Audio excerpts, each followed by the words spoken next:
10 years ago, the world went through a zombie apocalypse. Now in the present, the situation hasn't gotten any better, and the zombies have evolved in distinct types. The dumb zombies are the homers. They're slow and do stupid things like getting their tongue stuck on ice, so they're easy to kill. The smart zombies are the Hawkings. They are able to make plans like taking the eye of a dead scientist to open a door with an iris scan lock. Lastly, there are the ninja zombies, who know how to sneak around and hide to catch their victims by surprise. In DC, there's a group of 4 survivors formed by Tallahassee, Wichita, her boyfriend Columbus, and her sister Little Rock. They've been sticking together for a decade and learned to fight in perfect teamwork. They make their way through the field and kill zombie after zombie without hesitation, bringing them down before they can even scratch them. After a long but very effective fight, the group finishes killing the whole horde and makes their way to the White House, which becomes their new home. For the first few days, things go great. They have lots of fun together and fix the decorations to fit their tastes. They also celebrate Little Rock's 18th birthday. Tallahassee has become a father figure to her and is very protective, but Little Rock is getting tired of being stuck with adults. She wants to hang out with people her age and not being called little girl, which Tallahassee doesn't understand. Some weeks alter, Tallahassee decides to celebrate Christmas in November, and he gifts Little Rock a gun that used to belong to Elvis. Little Rock hates it because he's always giving her guns, so she leaves the room to shoot zombies in frustration. Later in the bedroom, Columbus surprises Wichita with a ring, asking her to marry him. Wichita gets nervous because she thinks all married people end up divorced, so Columbus gives her time to think about it. The next morning, the guys discover that the sisters left, only leaving a very vague note behind. On the road, the sisters are traveling in Tallahassee's modified car and agree they shouldn't have gotten attached. Suddenly they see someone ahead and Little Rock gets ready to shoot, but it's just a normal human of Rock's age called Berkeley. A month later, Tallahassee and Columbus try to entertain themselves at the mall, but Columbus won't stop whining about Wichita. Tallahassee mocks him and says they should go back to the road to start over. At that moment they're found by a zombie, so Tallahassee throws a bottle of alcohol and shoots it before killing the creature. Columbus is impressed, but he doesn't think it's zombie kill of the year because that goes to a farmer that ran over a zombie with his tractor, making a hay cube out of it. Afterward, Columbus goes to the candle store and shoots when he hears a noise, but it's just a girl named Madison. She's so glad to see another that she hugs Columbus and he invites her to come with them, ignoring Tallahassee's complaints. Later at the White House, the guys notice that Madison is pretty dumb, but Columbus is so desperate for company that he agrees to do the dirty with her anyway.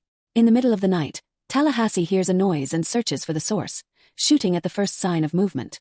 It's Columbus, who dodges just in time. They go to investigate together and are shocked to find Wichita had a crush on Berkeley, who was a musician and a pacifist that survived based on conflict avoidance. Hearing this makes Tallahassee freak out, thinking his little girl has lost the way.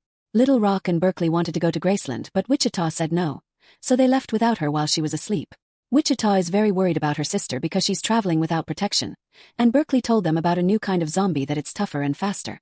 Tallahassee announces he and Columbus will help her find Little Rock, ignoring Wichita's wish to hunt alone. Then she apologizes to Columbus for leaving without proper talk, only to be interrupted by Madison. Wichita gets jealous and starts acting cold toward Columbus. When everyone is ready, Tallahassee learns that Wichita got a minivan to come here and freaks out because it isn't manly. However, they have no choice since working vehicles are scarce nowadays. Madison forces her way into the group to come along, and Wichita's jealousy gets worse. The guys leave Madison's things behind because their rule is to travel light. Meanwhile, Little Rock and Berkeley continue to travel together, and Little Rock shoots at random objects like a money truck for fun. She then confesses she never got to try Mary Jane, and Berkeley pulls out a bag full of it to share. The car gets full of smoke and Berkeley sings love songs for Little Rock. Back to Columbus group, Madison reveals she grabbed the ring from the bedside drawer, which annoys Wichita more. A passive-aggressive conversation starts between Columbus and Wichita over the subject until Tallahassee suddenly stops the car, causing Madison to fall forward and hit her head. It turns out there's a fancy bus nearby and they agree to vehicles. On the way there, Columbus and Wichita continue to argue over their situation.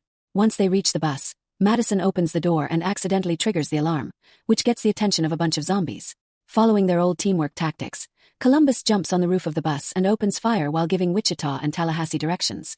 The zombies start going down one by one without even a chance to hurt the group, thanks to the tactics they've been practicing for a decade. Unfortunately, Wichita's weapon gets stuck, but when a zombie is about to attack her, Madison shoots pepper spray at it, giving Wichita time to fix the weapon and kill it. They ignore the homer running in the opposite way, and when another zombie jumps on the roof, Columbus dodges it to make it fall and the others shoot it dead.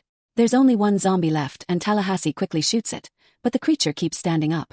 They realize this is the evolved zombie Berkeley mentioned, and Columbus names it T-800 after Terminator. Tallahassee keeps on wasting bullets, but they don't stop the T-800, so he has to crush its head to finally kill it. Afterward, Tallahassee paints a 3 on the bus door as per tradition, and the group finally leaves. However, on their way out, the bus goes over some spikes and the tires are ruined. Now they have no choice but to keep on traveling on the minivan. Moments later, the group is sharing some nutty snacks while discussing Madison's dumb ideas when suddenly she starts feeling very sick. Tallahassee immediately stops the car and Madison runs out to puke while the trio discusses what to do.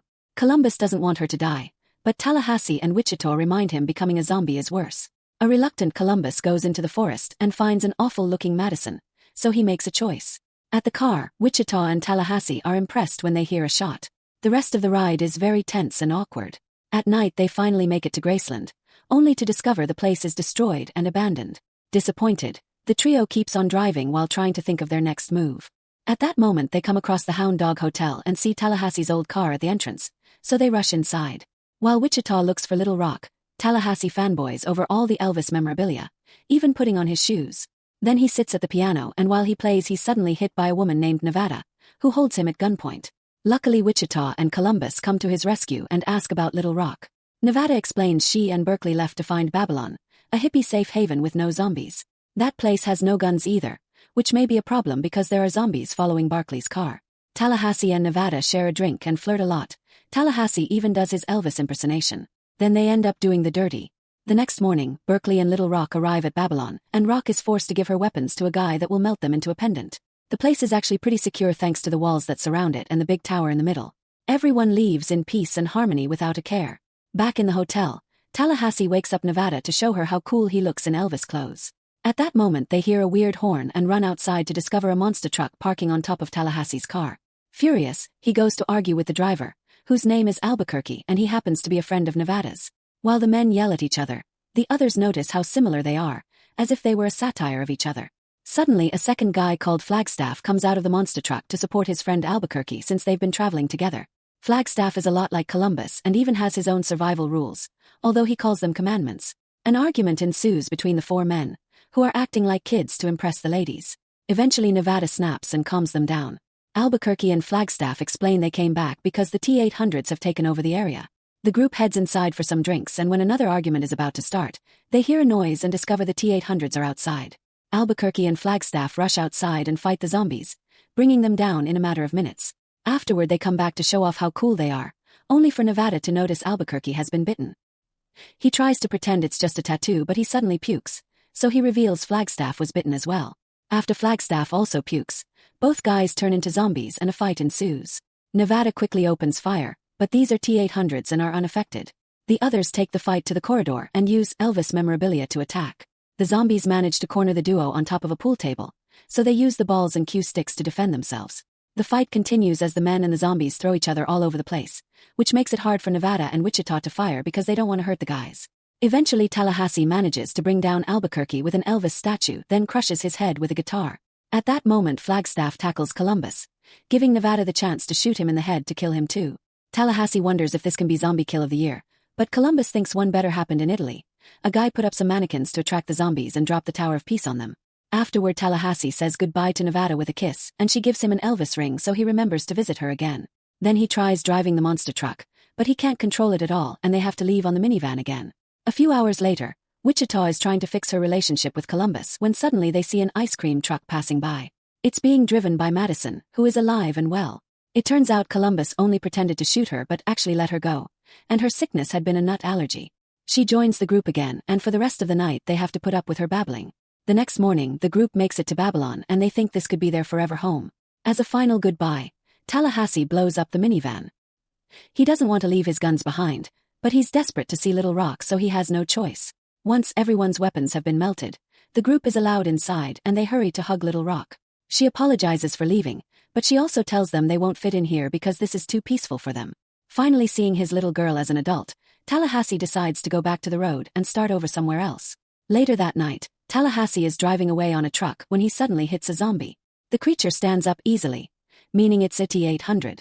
To his shock, there's a huge horde of them running toward Babylon. Tallahassee immediately drives back at full speed and warns everyone about the zombies, making them cut the music and the fireworks. Berkeley doesn't take him seriously and Little Rock breaks up with him. There isn't a single weapon there, so Tallahassee makes an alternate plan by using the tower's biodiesel.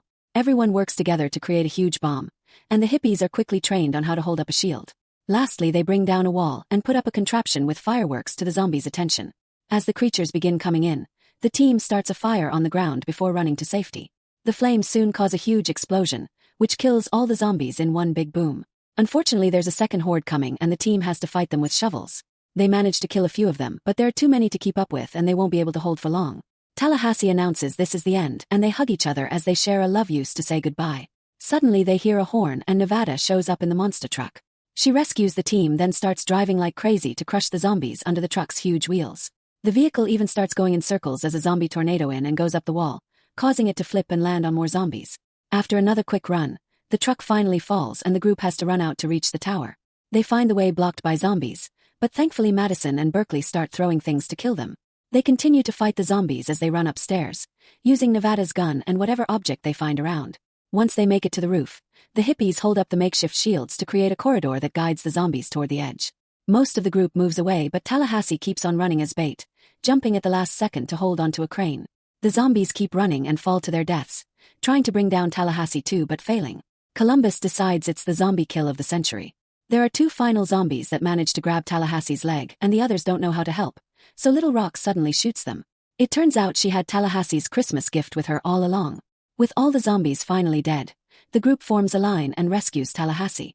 While he and Little Rock reconcile, Wichita says yes to Columbus' proposal and he puts the ring on her finger. The couple kisses and Nevada and Tallahassee follow their example. Madison and Berkeley start kissing too as a Homer suddenly appears, only to easily fall to his death. After a night of partying and fireworks, the original four leave with Nevada in a fancy car to look for a new home while a zombie chases after them. Then a flashback shows Bill Murray on the day of the outbreak. He had been promoting his third Garfield film and the reporters kept asking him to show off his gagging on a hairball noises. Suddenly a reporter threw up and transformed into a zombie. An assistant got scared and ran away, but Bill stayed calm and killed the zombie with a chair. On his way out, he found a bunch of zombies in the lobby, but he still didn't panic.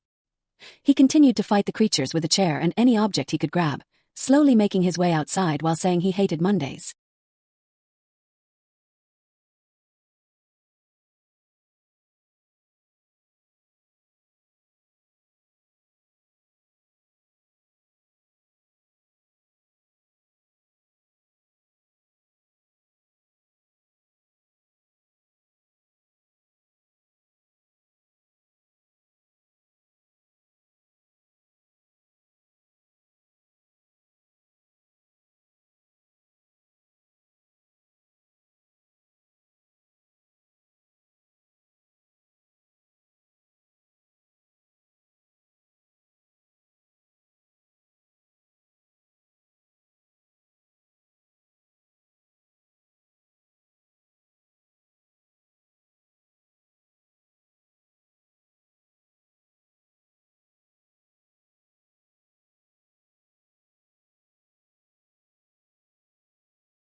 Make sure to subscribe and turn on notifications so you can watch more videos like this.